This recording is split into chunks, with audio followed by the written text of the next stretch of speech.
In today's podcast, Nathaniel Drew, a 24-year-old YouTuber with Jewish ancestry, defines cultural identity as a living thing that shapeshifts over time. My understanding of my own cultural identity is shifting over time. As I grow, as I get comfortable with new things. I question my good friend about cultural immersion and about how Jews have reinvented themselves all over the world throughout history. We talk about Israel, the pros and cons of living in the US, convenience, and not being afraid to be who you are in places where your identity might not be accepted. Tune in to hear how Nathaniel finally secured his Portuguese citizenship, how to make money on YouTube, and push boundaries as a content creator. Thanks for tuning in, and let's get into it. Nathaniel Drew. God, I love saying your last name, dude. That's my first name. Yeah, and a lot of people have made this comment to me, by the way, as well. Somebody thought I was Drew Binsky. Like, they recognized me, and they're like, Drew Binsky, and I'm like, not quite. A lot of people think my name is Andrew, but I'm like, no, it's Drew. Like, drop the N, but, you know. People are weird with names, too, because, like, they'll call you whatever they want, right? Like, Yeah. I have never told anybody to call me Nate, but plenty of people just give themselves permission. I don't care, but it's just funny that people just kind of go for it. You're totally not a Nate. You're definitely a Nathaniel. I feel the same way, but you know. Dude, it's great to catch up with you. It's crazy to think that we only met once in real life, and it was only for like a 3-hour period, but I feel like I know you a lot better. Has it only been one Yeah, at the Yes Theory house ever? in LA. That's crazy, man. Well, we've interacted quite a bit with audio messages. And we do similar things. In this conversation, I want to dive deep into your cultural identity, and that can really mean whatever it means to you. To me, it means Judaism, which I think we have something to share on that. But it also means, my Eastern European roots and stuff like that. So first off, have you ever taken one of those 23andMe tests? Yeah. Cool. Yeah. What are the results? First of all, I'm a Portuguese citizen. Congrats. That's huge. Yeah. I just got Portuguese citizenship in the last 2 weeks, man. It's life-changing because I've decided to... You have an EU passport? I'm so jealous. I do. I've created a life in Europe, and now this is going to allow me to live that life. It's only going to allow me to stay here. Dude. And the story behind that's so interesting, and it is connected to Judaism. And what I found fascinating about this whole topic is that cultural identity is this kind of alive thing. It's changing and evolving. And so it's weird to say this as somebody kind of sharing my story with you right now, but my understanding of my own cultural identity is shifting over time. As I grow, as I get comfortable with new things, the Jewish aspect has been one that I've struggled with and haven't fully understood, but a lot of things are shifting and changing in my life, and I'm developing a greater understanding of it now and embracing it more. And at the very least, I'm very grateful that it has opened these kinds of bizarre doors. So I'll tell that story in a second here, but I can log into my ancestry.com DNA results. I've never done one of those tests ever. Really? Yeah. You're not curious? I'm very curious. I just haven't done it. Okay. You ready for this? The breakdown? Go. And it shifts, by the way. They do updates. So I think it's kind of a guesstimate, but as their database expands. So the top category, 38% Northern Italian. You're so Italian. I feel like it fits. Arrivederci. 35% European Jew. And it specifies underneath Sephardic Jew. Yeah. And that is related to the Portuguese story that I'll tell in a little bit. Then this is weird. This wasn't there before. I don't know if I believe it, but 6% Scottish, which I found a bit surprising.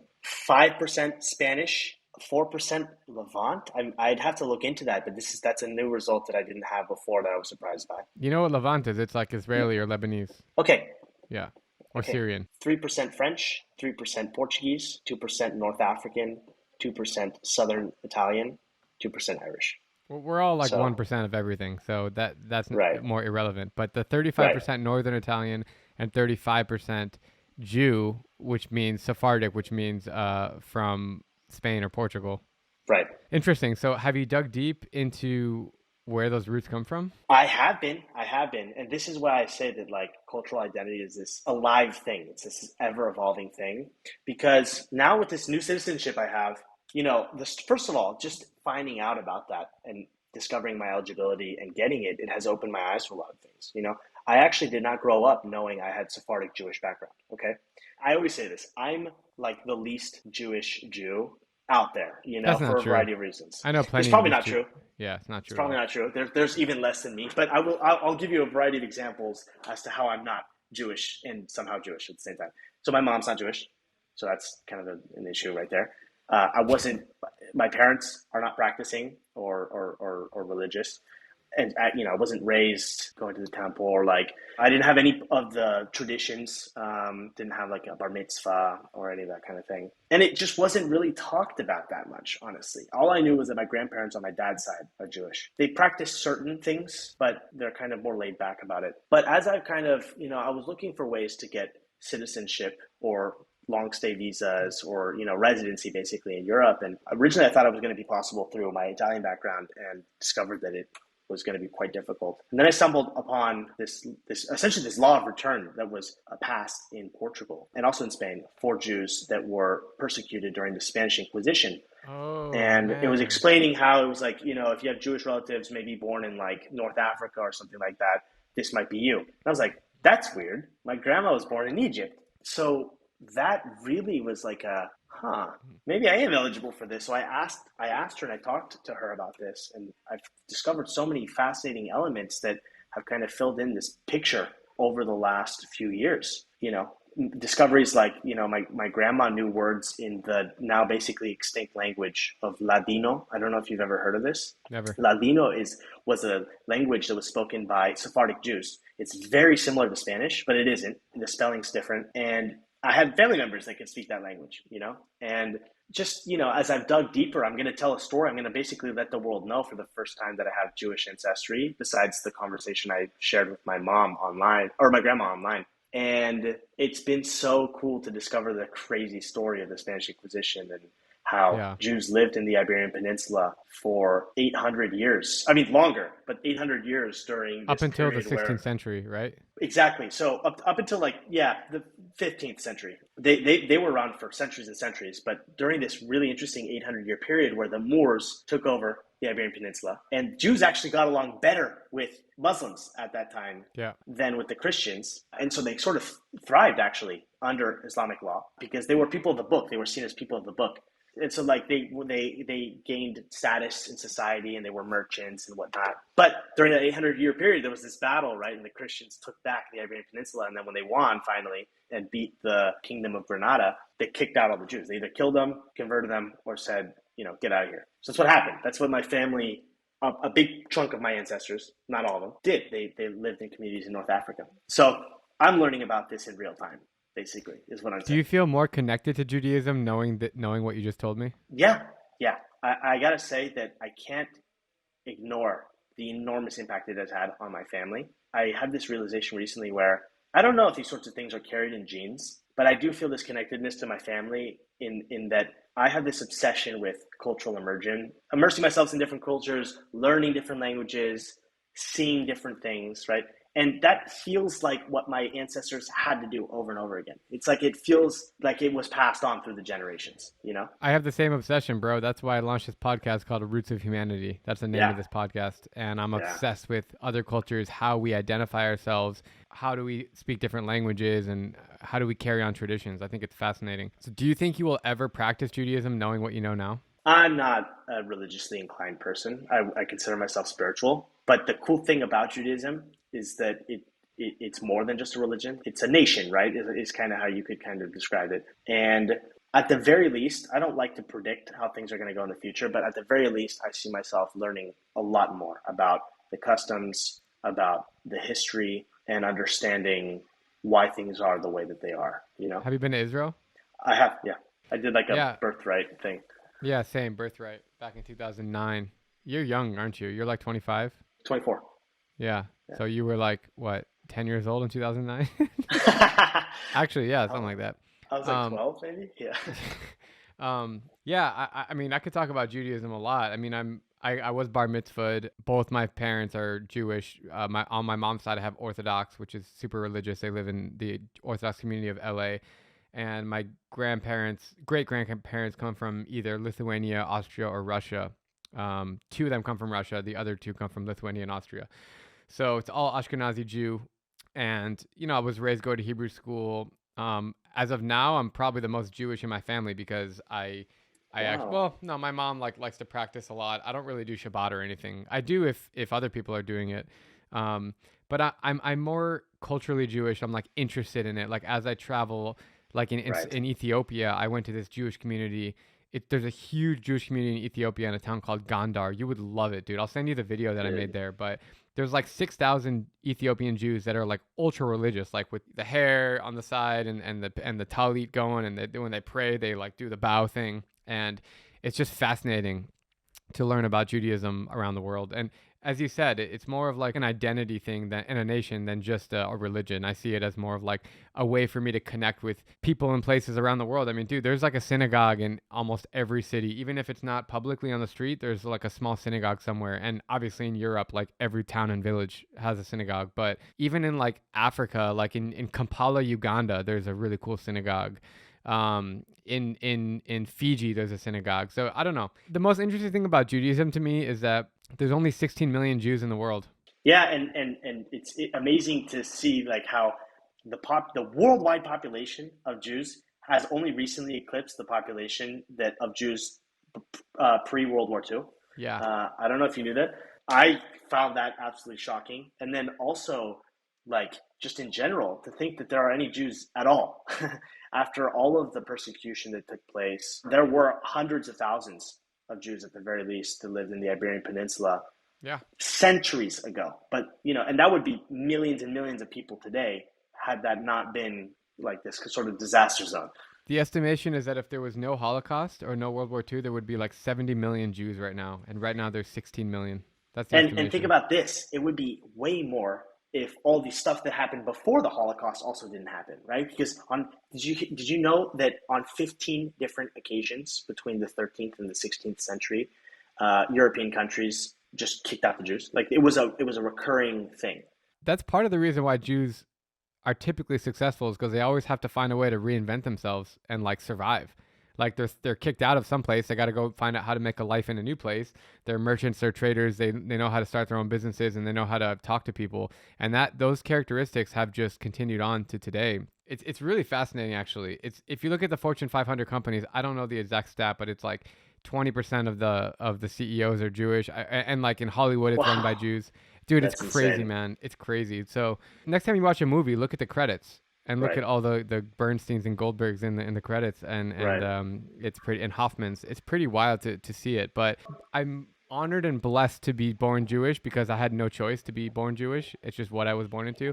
But I Right. think it's really cool and it's special, and we're called the chosen people. This is where I think it's important for me to add more nuance to all this because I find all this fascinating and I'm learning so much. But like, if you were to ask me how strong my Jewish identity is, I would say like not super strong. Like I need other people that are passionate about that, about this, about the culture, about the history to share more with me for me to be able to kind of explore more. And I think I can dig a little bit on my own as well. But growing up, this is not something that was very present because there was this mishmash of different cultures.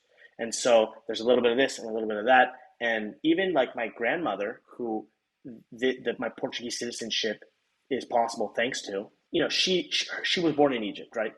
So I feel this strange calling to go and spend time in the Middle East. And she talks about those early years of her life, even though they escaped on a boat when she was a child. She talks about those early years of her life as the most beautiful years of her life. I mean, Jews and Muslims got along together amazingly well. They were brothers.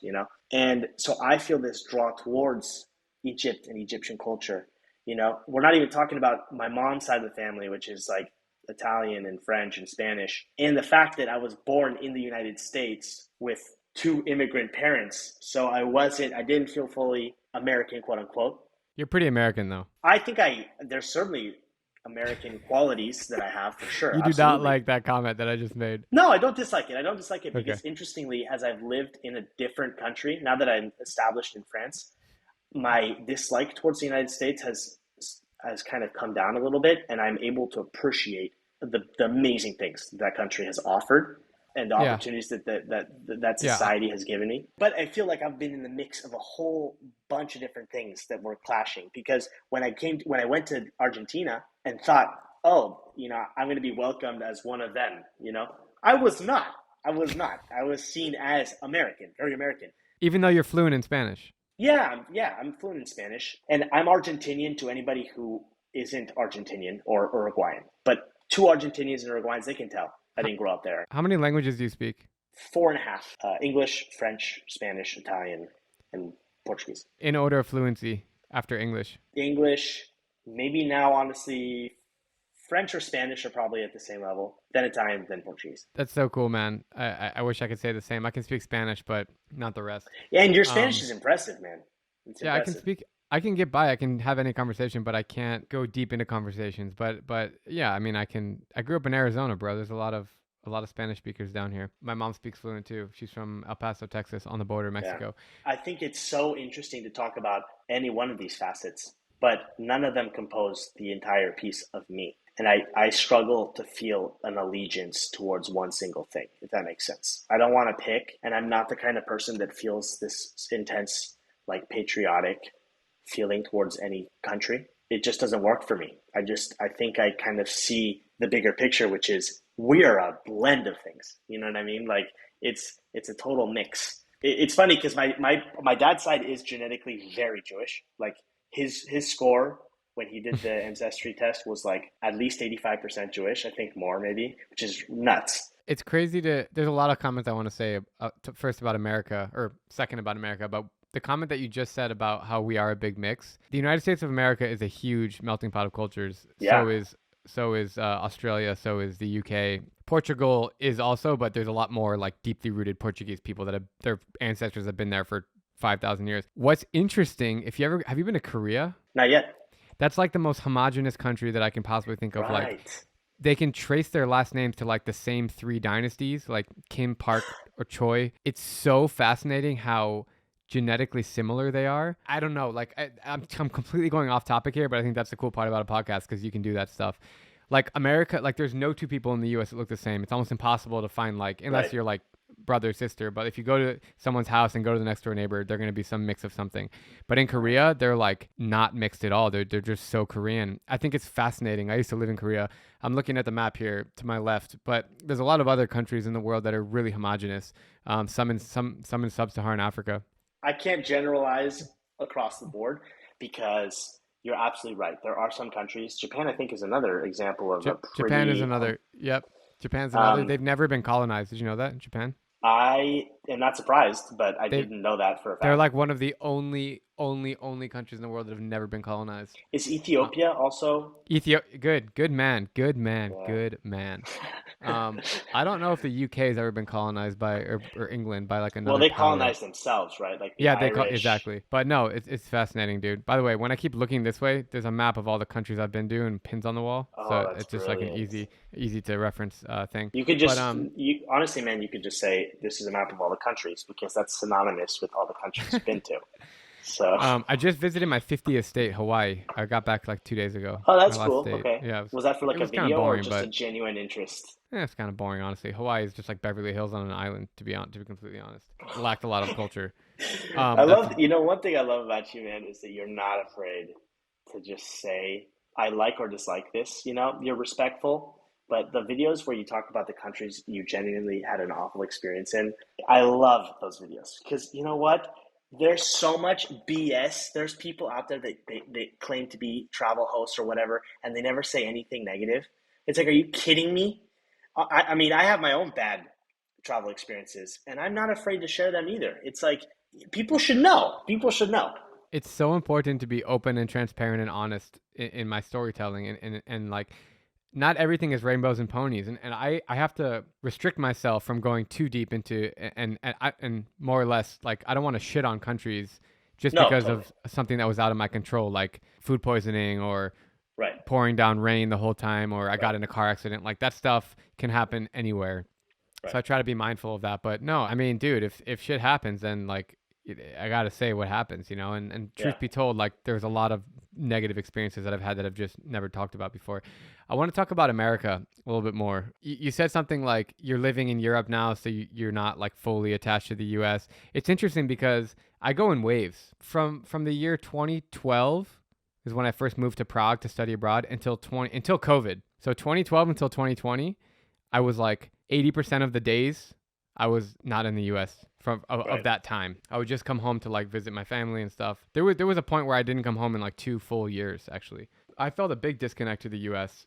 But then I moved back here. I bought a house in Arizona where I'm from, near my parents' house, and I've been spending a lot more time here, although I will be traveling. I'll be in Europe the whole summer, by the way, so hope to see you. I'll be traveling a lot coming up soon, but it's weird. Like the US, there's so many amazing things about it, but equally there's so many terrible things about it. But overall, like standard of living and opportunity and lifestyle and innovation and convenience, dude, the fact that you can call Convenience is 911, insane. bro, I had to call 911 like 2 months ago because Whoa. there was like crazy shit happening in my neighborhood and somebody knocked on my door and was like, there's a guy next door. Like it just, something Whoa. was not right. There was a car parked outside my house. I thought I was getting robbed. I called 911, bro. Within 120 seconds, there was a police car at my house.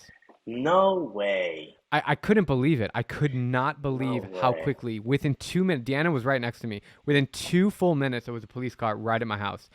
And so, like that alone doesn't exist in other countries. It is okay, so I'm seeing this firsthand because my parents are moving to Europe. And so the whole clan is coming over. And that is their number one complaint. I mean, they're willing to go through a bit of discomfort to set up a new life. Because I think Europe offers a lot of things. Healthcare.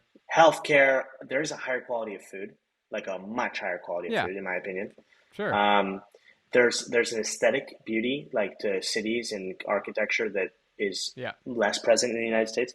Anyway, a sure. lot of things, right? The proximity to just an absolute cluster of cultures and languages, but they are complaining about the convenience gap because things are nowhere near as convenient in Europe. And we're talking about Europe. I mean, like forget it. Like I've lived in Latin America as well. That's on another level. Yeah, dude. It's crazy. Like CVS, Walmart. I mean, it's bizarre how like go to the car dealership. Like anything that you need is given to you. And also in terms of like innovation and stuff, like the US is by far the world leader in that. But no, like there's a lot of problems with the US. I'm sure you heard about the shooting a couple days ago. Yeah, man.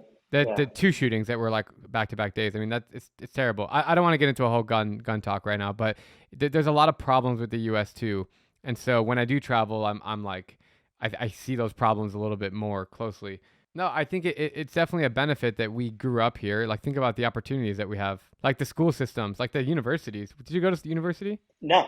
And the freedom to not do that, honestly, is only a thing you can do in a developed country like the Yeah. United States, right? Because a lot of people, I've done videos on this, and people rightly point out, and I agree. You Dude, make a your decision videos like are. that. I want to take a second to appreciate your videos. They're so different than my videos, than Yes Theory's videos, than anybody else that I know.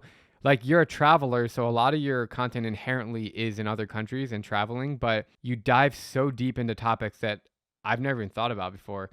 The meaning of life, or how to think about your emotions, or how to control Right. your thoughts, or the Albert Einstein one where you literally went into character, which was an Yeah. awesome story. Um, what was the recent thing that you posted? You were like, On we should, oh, Machiavella? like envy, or no, like Envy, you yeah. should, yeah. So it's like we all envy people. Like I Right. envy a lot of people that I would like to be, but tell me about envy. Go. Yeah, no, I mean, the point of that video was, it's not about pretending it's not there or saying like, oh, this is a bad emotion to feel, because we all agree on that point. Like, nobody thinks envy is a good look. It's just that it is a part of the human experience, and it's much better to accept that and explore it and really do that emotional work, if you will, rather than pretending it's not there or pushing it away, because it doesn't solve the problem. How did you get into like that kind of storytelling?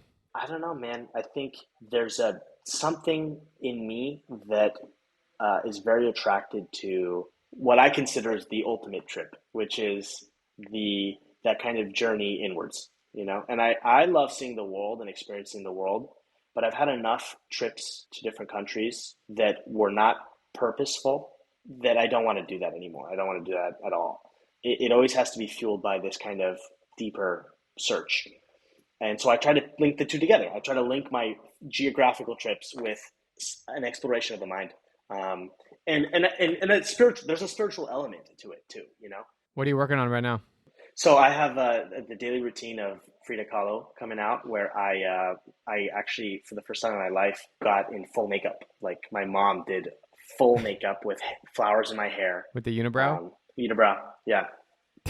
And that was a really cool experience too, because in middle school there were girls that wanted for the talent show to put me in a dress and for like a act, and I felt too uncomfortable to do it. I just like, I don't want to do this. And to feel comfortable enough in my skin to do something like this and make a statement about somebody I admire, that was really cool. So I How like do you think pushing it? boundaries, man. How do you think it'll perform?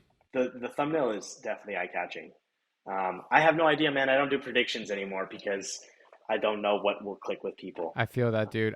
Dude, in the last, I mean, we could do a whole separate thing about YouTube, but I'll just tell you this: in the last like month, my best video is 1.2 million. The That's amazing. Muslim Ramadan video in Michigan, which I loved, and some other videos that I thought would crush are at like 70,000 views. It's beyond embarrassing. It's Dude, like, no, that's no. I'm gonna stop you there, man. dude, That's the I absolute gotta get wrong way to consistent, think about bro. it. This is no, it's not embarrassing, man. The numbers It's are embarrassing to no, myself. It's embarrassing to myself. but to nobody Not else. To nobody else. no nobody else is looking at it like, oh, dude, you suck here. And It's also, man, think about this. You are feeling embarrassed about a thing that's actually out of your control. What you are doing, I watched that Ramadan video, by the way, and I don't care how many views it got, honestly. It doesn't change how good it was, in my opinion, which was, that the quality was absolutely there. It was such an Thank you, engaging dude. I story, such appreciate a that. creative angle. I don't care if it got 70,000 or 1.2 million views. It means nothing to me. And by the way, the algorithm is not a metric for the value of the video It's itself. true. That's It's true. just how good you That's were true. at getting Timing. people to click Yeah. and watch for a while? That's a good point, dude. It's just hard. It's hard. I'm also managing a big team of editors now, which is great, but it also means that like I need the videos to perform so I can afford the Yeah, editors. So there's yeah. other factors involved, but I know it's so hard not to get tied up in it. It's really hard not to. But I appreciate you helping me take a step back. Can I ask you a question to kind of loop Sure. back around a little bit? You are very vocally Jewish, and this apparently I've heard has never created any issues for you in the Middle East.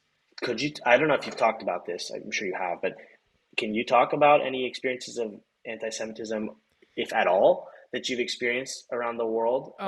So thank you for asking me that question. That really ties into the topic here. I've never experienced anti-Semitism to my face, but I have, like in Damascus, Syria. Like I went to a shop and they had a mat on the floor of an Israeli flag and a menorah, and people were spitting on it like right in front of me, and they were like wiping their shoes on it and putting their gum on it. And I did witness that, but they didn't know I was Jewish. So I'm sure if I told them I was Jewish, I don't know what they would say to me, actually. I don't know. But I tend to find that people, Muslims, extremists, and also people in Syria and neighboring countries, they have problem with Israel, not with Judaism. Oh, I Um, totally, and it's important to distinguish the two for yeah, sure. because Judaism, I was just in Iran 2 months ago. My Iran series is coming out soon. Judaism is a recognized religion of Iran. It's one of the four recognized religions of Iran. And they have Jewish history that goes back thousands of years ago, and they appreciate and respect it. And I told everyone I was Jewish in Iran. The problem is Israel. They're like the Zionists that kind of stuff. And yeah, I have my own problems with Israel too. I mean, there's a whole separate thing to say about that. I do love Israel though, but I think that in terms of to answer your question, no. I always tell people that I'm Jewish everywhere I go, and that includes Afghanistan, that includes Libya, Somalia, Yemen. I mean, you name it, Lebanon, Syria. I mean, I don't wear a Jewish star around my neck, and I don't have a shirt that has Hebrew writing on it, but I'm very vocal about being Jewish, and I play it to my advantage, and I think it's interesting to let people know and to get their thoughts. And collectively, people respect Judaism. Even in Baghdad, there's an old Jewish quarter of Baghdad that was completely destroyed in 1941, like all there's a terrible thing that happened there. All the Jews were killed. But I visited all the sites, and I went to like these little shops down below, and I told them I was Jewish, and they like looked at me like in awe. They were like, "Wow, I can't believe like we never see Jews here anymore ever. All the Iraqi Jews are gone, or they're hiding if they're Jewish." And so no, is that something you're scared of by going to the Middle East? Is that something that, or are you just I'm not curious? I'm not afraid because gradually I'm feeling emboldened by how respectful people are and the Yeah. stories that I'm hearing. But it absolutely was a concern. I mean, I have not spoken very much about this in general because it felt like a detail that could give people the wrong impression or they would have prejudices. I mean, I did experience a bit of anti-Semitism as a kid, like children in elementary school or middle school who are making jokes against like cheap Jews or whatever, and Yeah, I they got that probably too. they probably don't even understand what they're saying. But it's like when things like that set the tone, it's like I just don't go around advertising it, you know? Well, you should be proud of advertising it because I advertised it hardcore and use me as an example that nothing bad's going to happen to you. There's Jewish quarter, like in Egypt, there's a lot of Jewish. I went to a synagogue in Cairo. Dude, it's just so fascinating to dive deeper into it, which I know that you will. But thank you for asking that question though. People don't usually ask me that question. It's a good one. Really? Yeah. Do you think people are afraid to? Maybe. Dude, I a lot of my best friends are Muslims, man. Jews and Muslims are so similar. We have No, way I more agree. similarities than differences. Yeah. I agree. I totally agree. I think it's so fascinating. One of the things I love about you is like I'm repeating myself now, but like you do not care what people think. Like you are absolutely not going to edit or censor yourself, and I think that's cool, man. It's a little bit hard sometimes to talk about identity in this fast changing world where the lines are shifting, and I see this also between men and women. I see this in so many different ways around the world, and just to see somebody who's just like, you know what, this is what I am. You know what, like this is how it is, and it's not a problem. It's not like I've been hiding. It's just a personal journey. I think you explore these things when you're ready to, and you share Yeah. these things when you're ready to as well. And bit by bit, I made sense of each step of the way, right? Living in Argentina helped me understand that piece, and that took a Yeah. while to decode and understand. Dude, Leaving the United States, also, it's been a process where it's like at first it was this intense dislike. Now there's more of an appreciation. It's not a place I want to live, but there's an appreciation for what it's offered me. And bit by bit, you go through life learning these things. Dude, let me put something in perspective. You're 24 years old. You're so far ahead of the curve. When I was 24, 8 years ago, I was just about to leave Korea after teaching there for 2 years. Being a YouTuber was like, I don't even know if the word YouTuber it existed, but it wasn't like it was very, very in the early days. We're talking about 2016, no, 2014. Wait, 2014, that's, two, yeah, yeah, 2014, like I could probably count on one hand how many people were like making a living on YouTube. Like really, maybe right. there were more, but it's crazy that you're that age and you're already making a living on YouTube and you're enjoying it and you're able to freely express yourself and you're able to carve your own path. Like, dude, I thought I came into this at the right timing, but I think you're in a perfect you're dude. I'm envious of you, bro. I envy you. Oh, really? No, we were talking about envy before. No, I mean, totally, dude, totally. But I feel like I mean, if there are any feelings of envy, it's not necessary, man. You're smashing it, like, just, it's crazy. It's a little bit intimidating I almost, don't feel honestly. like it, dude, because I look up to guys like Yes Theory and I look up to other people in my circle. Johnny Harris, dude, Johnny Harris Yeah, I gets 10 know. million views a video. It's insane.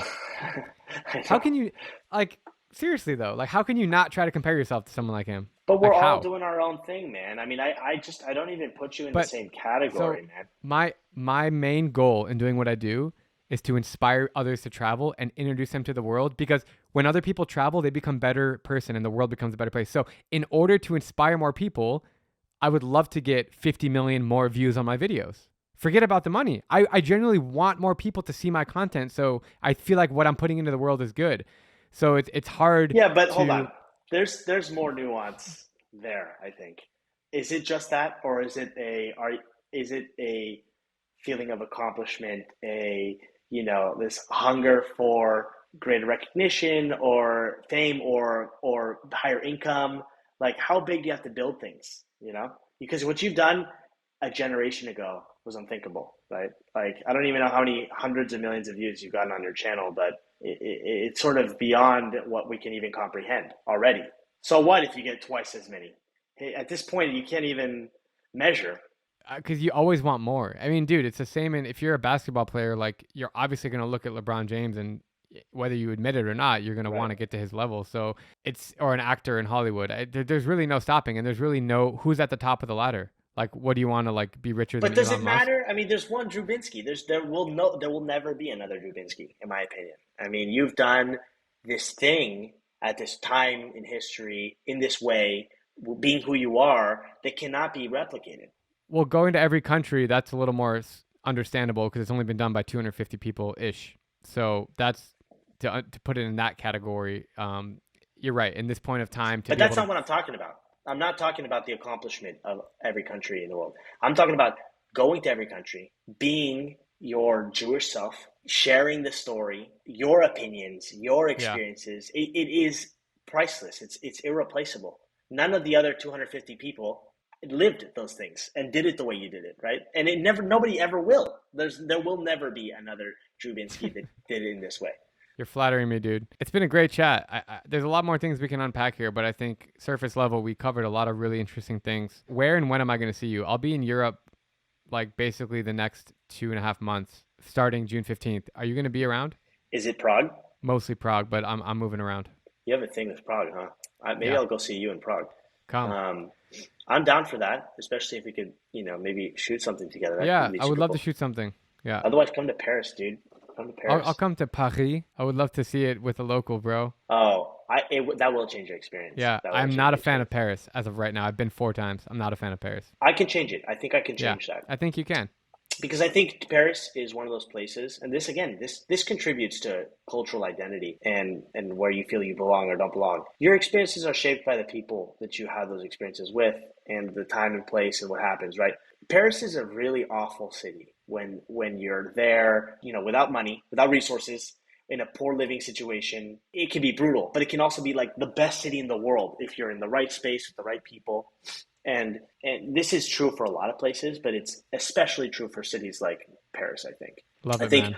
Other places like Mexico City the bar is a little bit easier. It's a little bit lower. But anyway. Well, by the time this episode airs, your videos will be out with Frida, Kahlo, and also with the Portuguese Citizenship announcement. Yeah. So I want everyone listening to this to go to Nathaniel Drew's YouTube channel and watch those videos. Nathaniel, when are you going to follow someone on Instagram? You follow 0 people. That's insulting, bro. I don't think that's going to change, man. I mean, I don't go on Instagram very often. Like right now, this very second, I don't have it on my phone. I way prefer this, what we're doing right now. Yeah, the conversation, connecting. I'll send voice messages. I'll be like, what's up?